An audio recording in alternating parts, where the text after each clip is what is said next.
Les Écritures. Nous allons lire les Écritures dans le livre de Matthieu, au chapitre 24, verset 28. C'est là que nous allons commencer notre méditation. Je lis les Écritures au nom du Seigneur Jésus-Christ. Un quelque lien qui soit les cadavres, là se assembleront les aigles. Et que Dieu bénisse sa parole.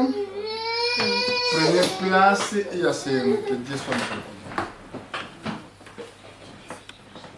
Ici, nous avons vu la parole prophétique. Cette parole qui nous a dit que l'endroit où qu'il soit les cadavres, ou quelque lien que soient les cadavres, là c'est assembleront les aigles. Liloba oyo lingi koloba nini bandeko balingami.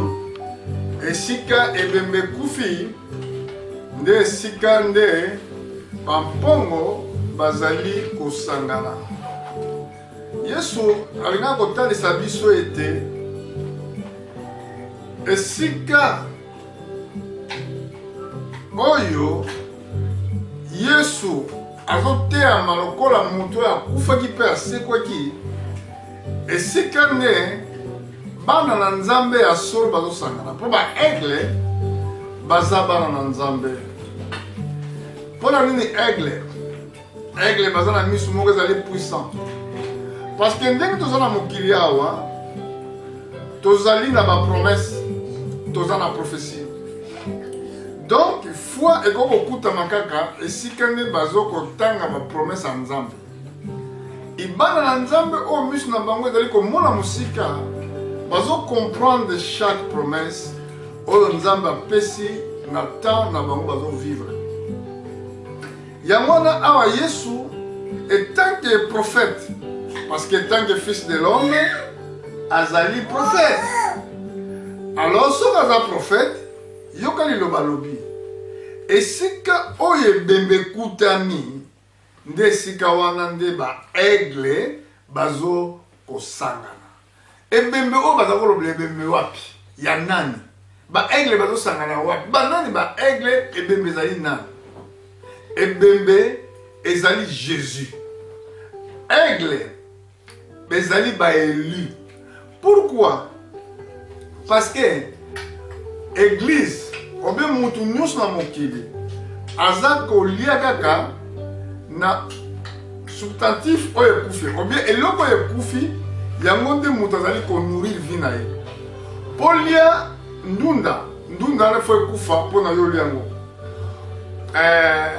Po olia madesu wana fo ekufa, po lia ngombe wana fo ekufa.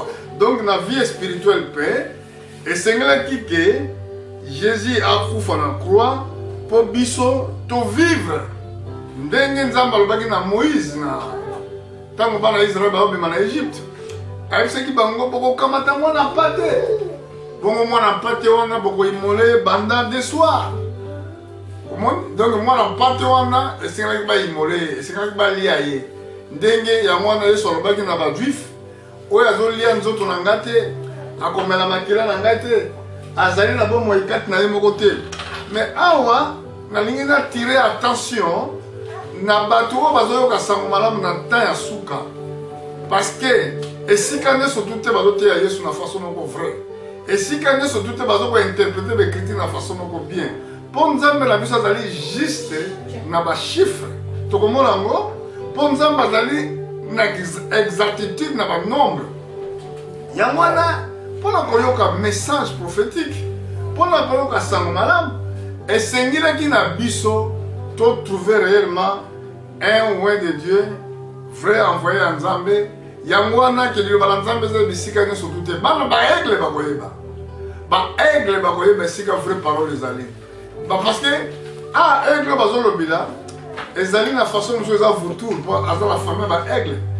Po vautour ye nde mutu alokalizaka esika ebembe koyi. Ata ebembe ezali na 100 km, 200 km, vautour aza na makoki ya kovoyage mpona kotrouver cet corps qui est mort. Nzoka nde bandeke mosusu baza na capacité wana te. Donc il faut que bana nzambe ba oyo baza ba ponami ba o baza ba eli misu na bango efungwama mayele na bango efungwama mpona comprendre la prophétie nde baza na makoki ya voyager ya kotala ba kilomètre na ba kilomètre ya konyata ba kilomètre na ba kilomètre mpona retrouver la parole de Dieu. Là oyo ezalaki introduction na biso mpona koévolue na teme oyo tozosola nango lelo ezali esengeli koyeba malamu mwana na nzambe esengeli koyeba malamu son ya trompette et que trompette yango mpe fo ezala clair yango na baaigle kaka bako koyeba esika trompette oyo ezali kosone esika trompette oyo ezoloba clair. Apôtre Paul asplikaki biso likambo wana na mokanda na 1 Corinthiens chapitre 14. Yoka ndenge ntoma na nzambe alobi na verset 7 alobi boye si l'objet anonyme qu'il rende un son comme un flûte ou une harpe ne rendrait pas de son distinct, pardon.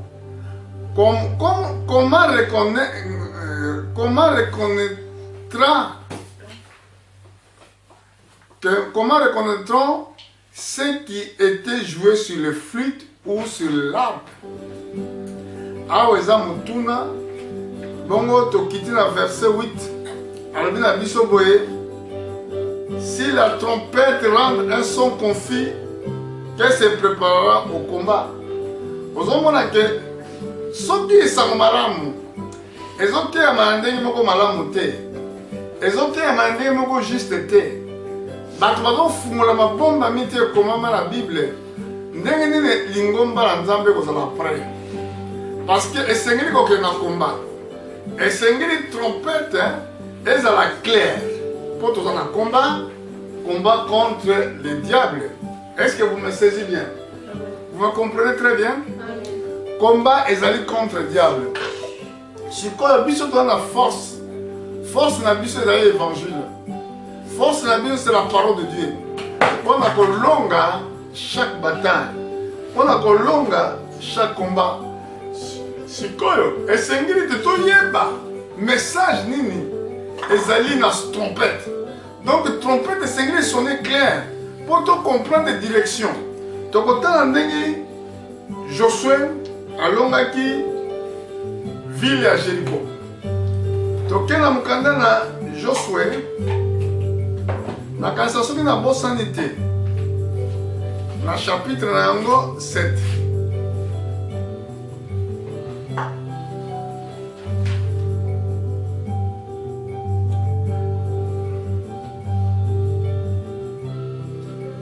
Na chapitre 6 Jéricho ezalaki ville moko monene etongama na miraille makasi mpenza yo banda kotala na verset 1 bandi okita sikoyo ville wana lokola etongamaki na miraille minene esengelaki ville ya liboso Israel aposede yango wana mais mpona koposede ville bokomonaki nzambe mpenza aza nzambe ya baexactitude nzambe oyo azali korespecte mais banombre nyonso tu oyo eza na bible ezali prophétique.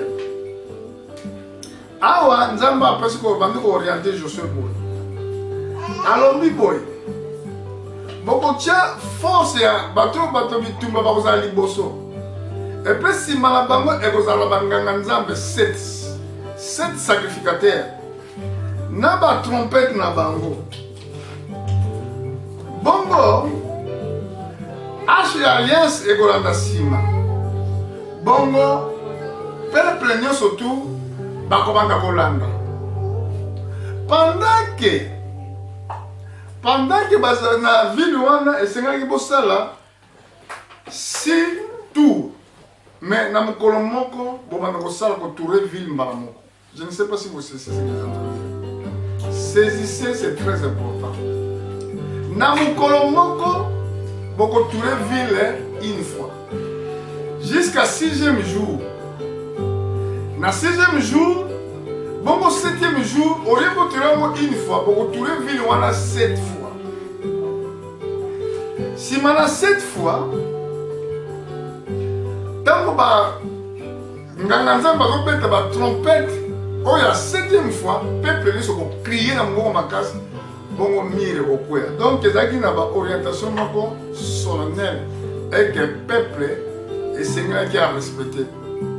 Frères et sœurs, pour la conseiller la Nzambe bien, pour la moment que Nzambe est vivant, et Seigneur koyo capable de respecter chaque parole, chaque orientation, chaque ordre. Si vous parlez baptiser en nom, vous pouvez baptiser en nom. Pour ne baptiser dans un chiffre, tata moana, moli mon santo. Si vous parlez elambo, pesango, na li pasin les 20, ça l'appelle bongo. Balobi ke pesa 20, ça l'appelle bongo. Balobi sokola makolo, ça l'appelle bongo. Kosala likambo yena makanisi na yo te. Po mutu moko ta ko korje nzambe. Soki alingaki awa.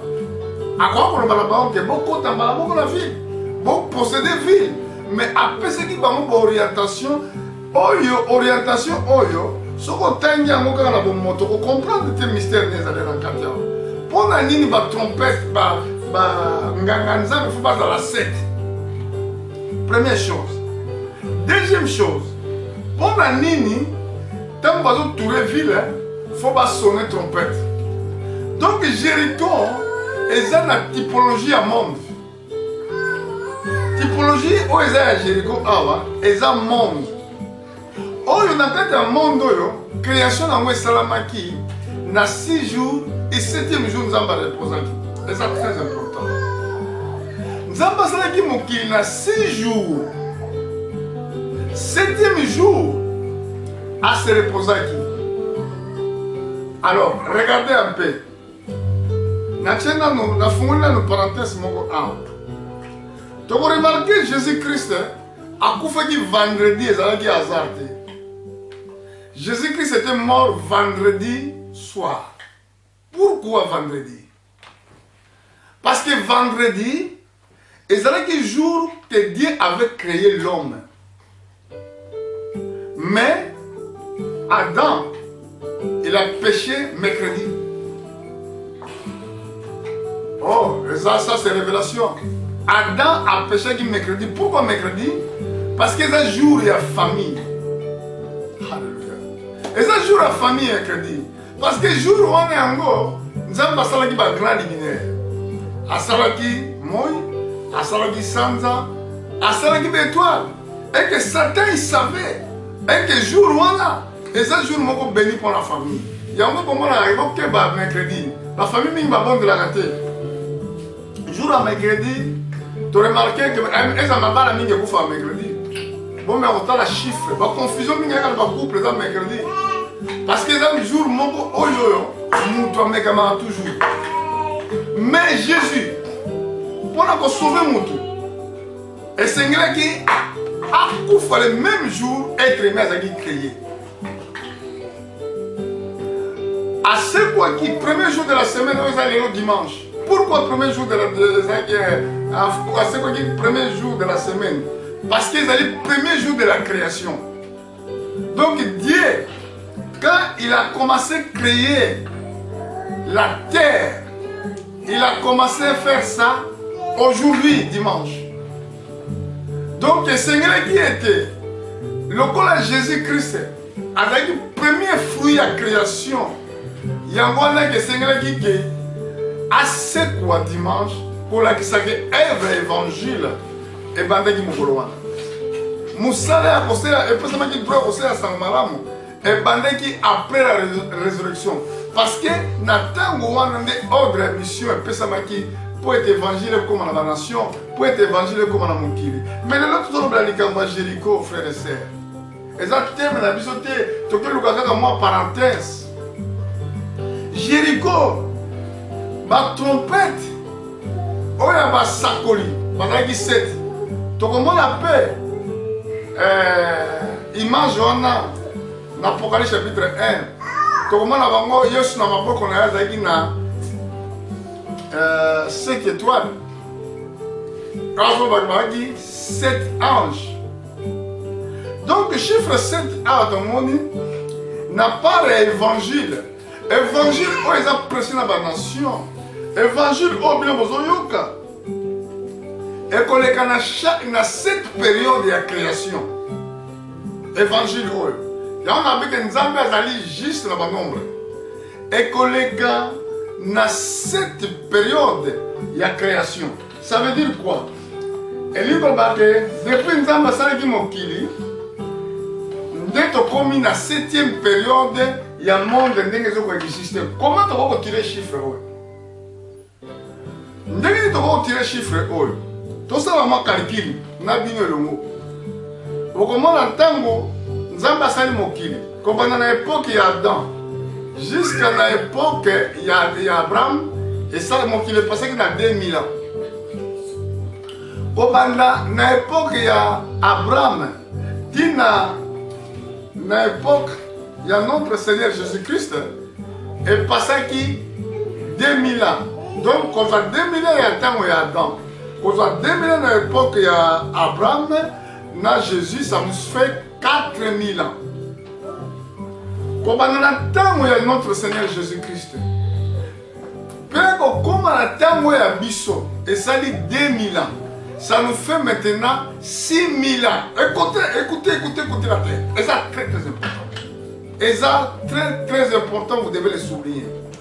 Le cas qui est sali, c'est que 6000 ans d'existence.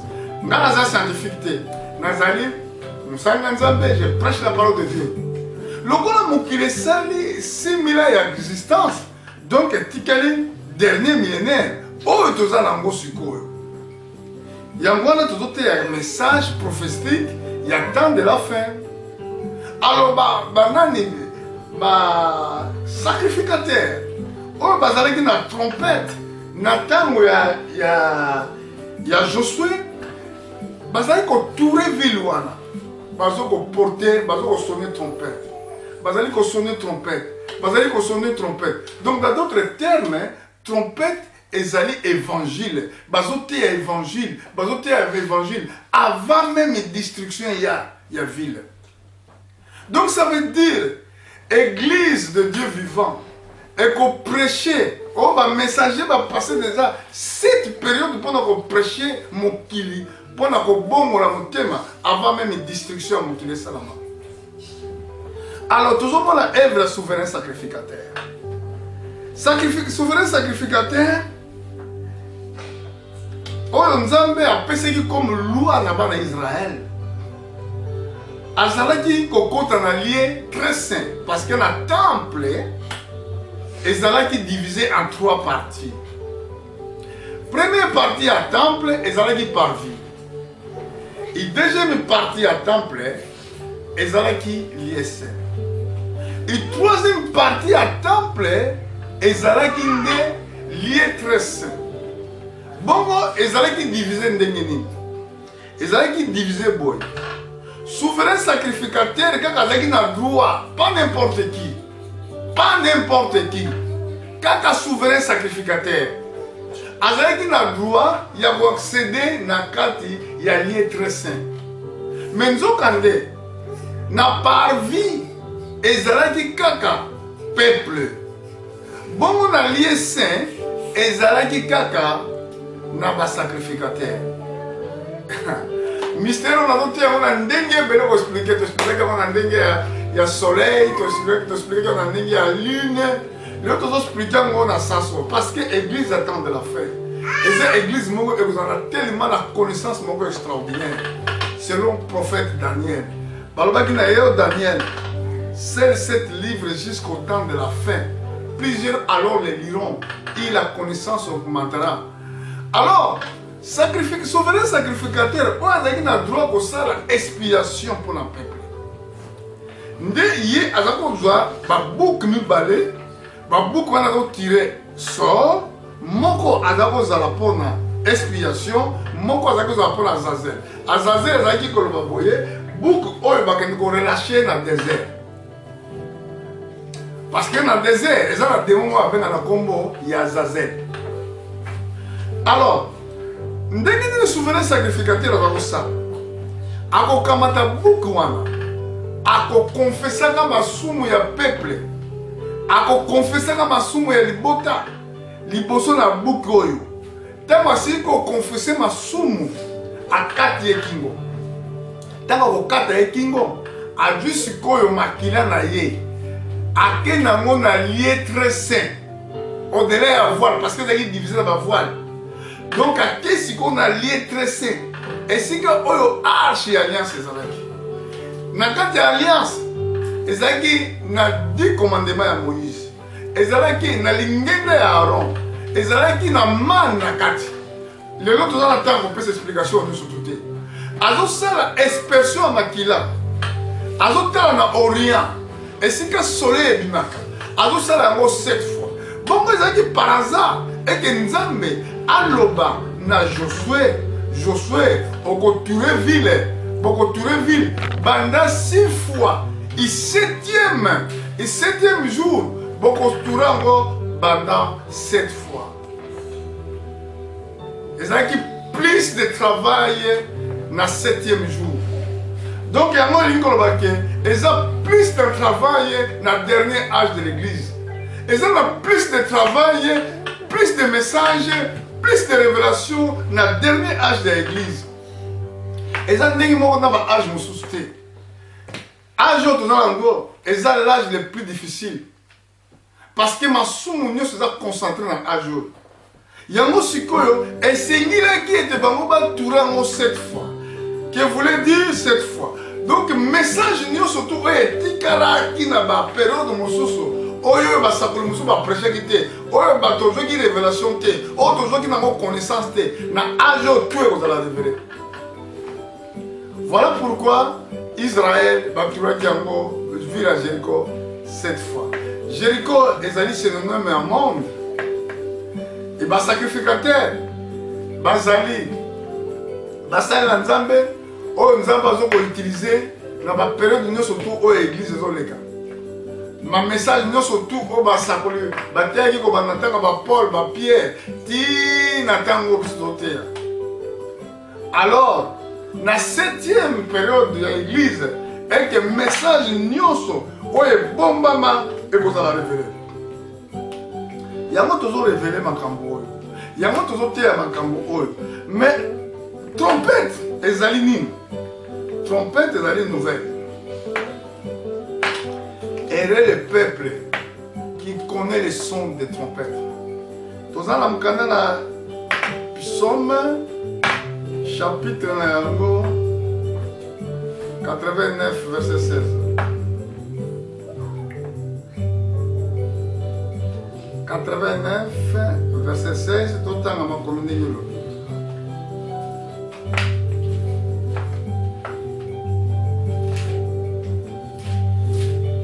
Bible elobi boye heureux le peuple qui connaît le son de la trompette il marche à la clarté de ta face ô éternel esengo na peuple oyo ezoyeba son apôtre Paul alobi kuna soki son ezopesa son moko conflit donc elingi koloba ke son eza clair te donc dans d'autres termes elingi koloba ke message eza clair te ndenge nini tokozala prêt tomoni Jéricho etombaki parce que message ezalaki clair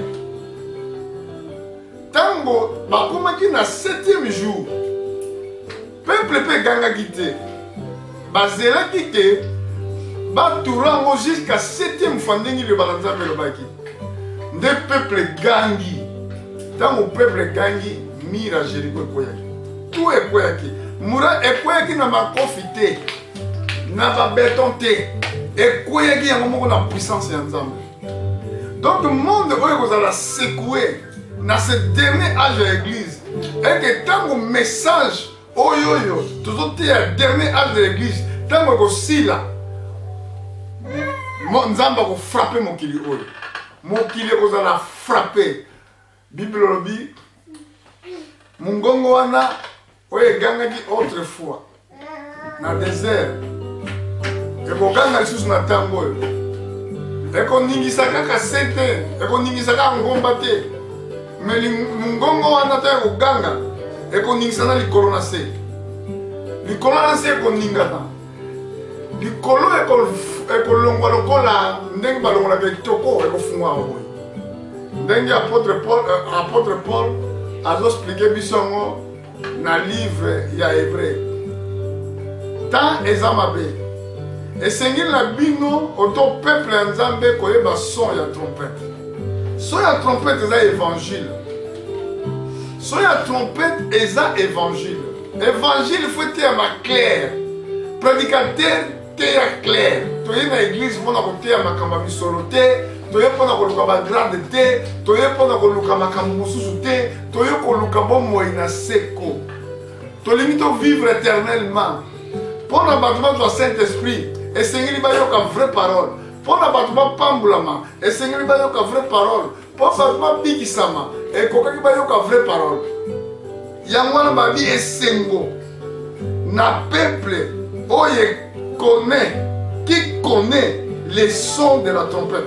Entre temps, dans l'écriture, la Bible dit, mon peuple est péri, manque de la connaissance.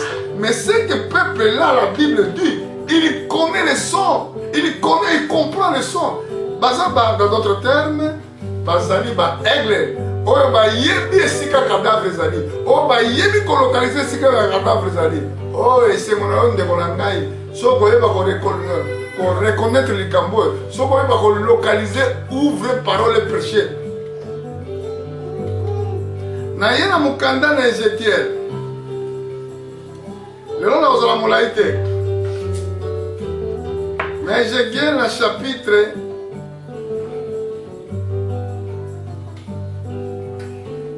Ézéchiel chapitre na kanisa 33. Donc, on a ce ma communauté.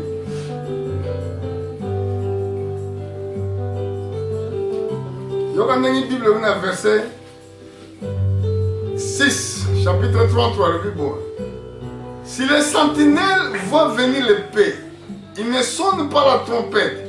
Et si le peuple n'est pas averti et que l'épée vient, enlève quelqu'un la vie, celui-ci périra à cause de son iniquité.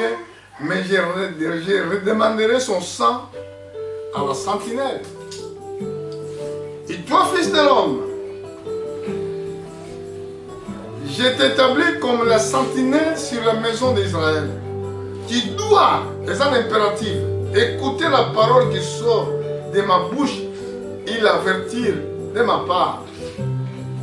Quand je dis, oh méchant, méchant, tu mourras. Si tu n'as pas le pas pour détourner les méchants de sa voie, ce méchant mourra dans son iniquité.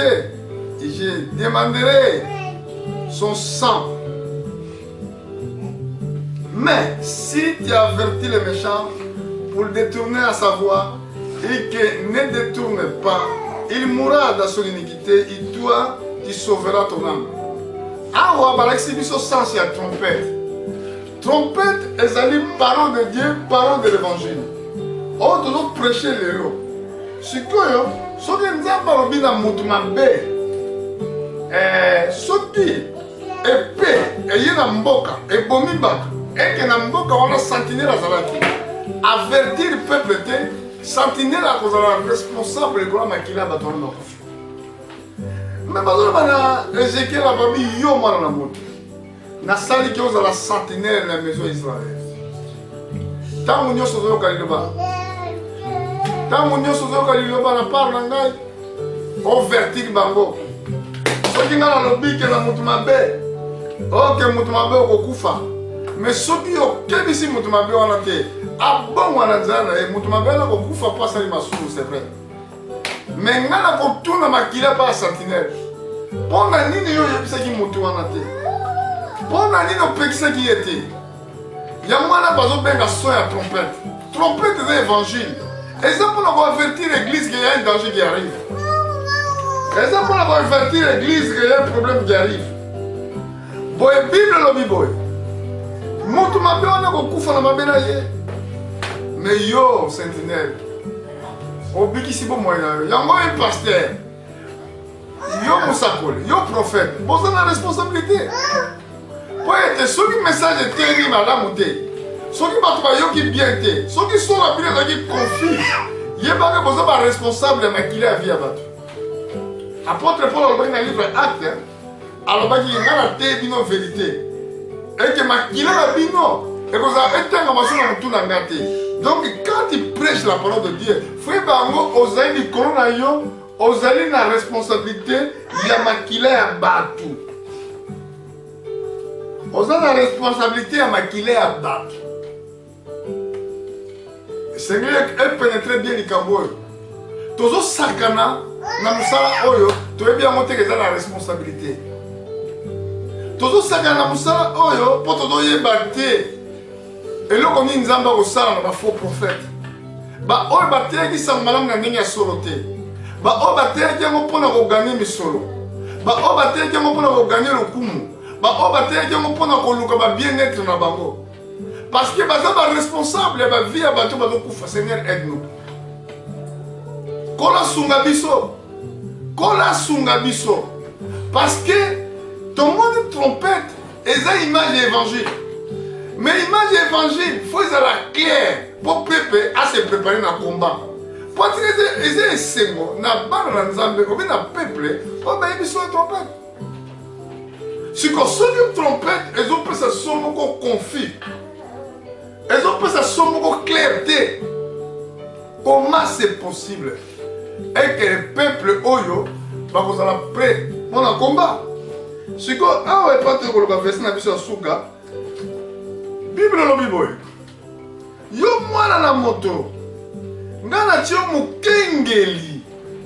Kati na libota na Israël. Tango nyonso yoki le balanzambe na part nanga o avertir bango. Donc quand je reçois une révélation, quand je reçois un message, ce qui nzamba eko se révéler, naza na obligation oyo, na teya. Batu ba yoka te, eza problème nanga te. Ngana lobi. Ngana lobi.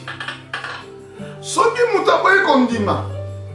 Soki sikoye mopanga ye. Elongoli via mutu oyo. Makila na ye ozandiko na ye moko. Ndenge to lobi que temps est mauvais. To komi na dernier âge, dernier millénaire. Ndenge to moni bo mokile ke pente, eli ko kweya. Donc olinga te mokile ko changer soute. Position oyo edui. Aucun politicien dans la makoki ya ko bongisa mokile oyo. Aucun programme humanitaire pour ranger mon kilo. Et ça la philosophie mon côté, on va ça mon kilo. Nzambe a tombo qui pour la mabota. Tant qu'il y a jugement Nzambe comme pemben. Tant qu'il y a jugement pour juger la nation comme pemben. Parce que Alali Nzambe na exactitude na ba nombre. Na chiffre 6 à salagi mutu. Na 7e jour à se reposer qui. Et dans le 7e jour, Jéricho est tombé. Mais avant Jéricho est tombé, et c'est ce qui était avertissement. Les sacrificateurs ont sonné une trompette. Ils ont avertir déjà que la ville est au foyer. Est-ce que Jéricho est attentif? Jéricho est avertir la trompette. Ceux qui sont attentifs. Et c'est ce qui va bimambati la ville. Pendant que les sacrificateurs bazali ko tourner soki bazali mayele banga babima eza ndenge moko mpe na ntango ya Israël.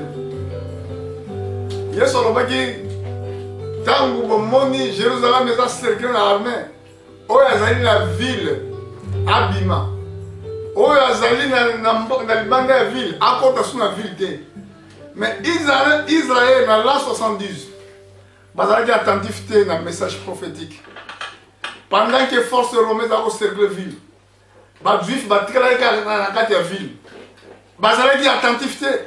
Entre temps, chaque prophète, chaque messager, soki azali apakolami na Nzambe, message na ye azoprêche bokomona ngo kokosala.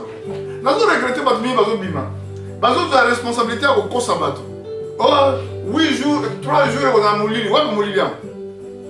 Sikoyo Bible lobi ke soki omoni prophète aye alobi likambo eke likambo wana esalami te aza faux. Et ces derniers temps, il y a beaucoup de faux prophètes. Mais Israël a dit attentif.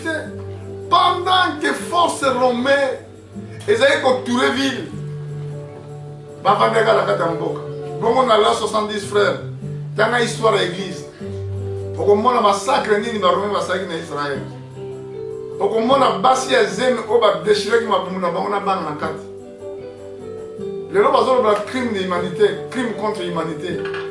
Est-ce que les Européens déjà, c'est pas se poser question na crime contre l'humanité ou en Israël? C'est pas se poser question na crime contre l'humanité ou en na 1938 à 45 Israël na temps de la Deuxième Guerre mondiale ou les Juifs sont massacrés na kati ya Europe. Lelo oyo bazosala soki tribunal pour juger ba crime de guerre soki ezalaka mais est-ce que ba crime déjà bo juger yango ntango ezali koya oyo grand juge akoya babengi Jésus-Christ akojuge mokili na équité avec droiture justice na ye ezali seko na seko akojuge na lokuta te akojuge na parence te akojuge selon solo parce que bacrime mingi ezosalama na mokili oyo na bajuge te ezala bacrime ezomonana na butu ezomonana na moi ezala bacrime ezomonana na butu nezala bacrime na biloko ezofabrike babombe mpona koboma bato ezala mokolo ke nzambe akojuge bino ntango oyo bozwa pouvoir ya kosala mabe bonyokola bato. Mais Dieu viendra, Jésus viendra, il est à la porte. Akoya ko juger chaque acte caché. Mutu moko tako ko na misu na ye. Ya mwa ba de kolangai. Lelo, nga musana nzambe na yeko ba bino, nzamba pa mbola bino. Tant est mauvais. Donc Seigneur ko zala très attentif na son trompette et ko linga vie à prière. Parce que nzambe a nzambe moko exactitude frère. Nzamba nzambe moko exactitude frère. Donc le kola to te message soko yoki opambolami soko boy kondima yebake mukona suka message yo kusambisa pona lelo na lobi na bino na mokili mobimba eke nzamba pambola bino ngai mulingami musali na nzambe na kombo ya Mvula Philippe tolobi que Dieu vous bénisse richement et à bientôt. Merci beaucoup.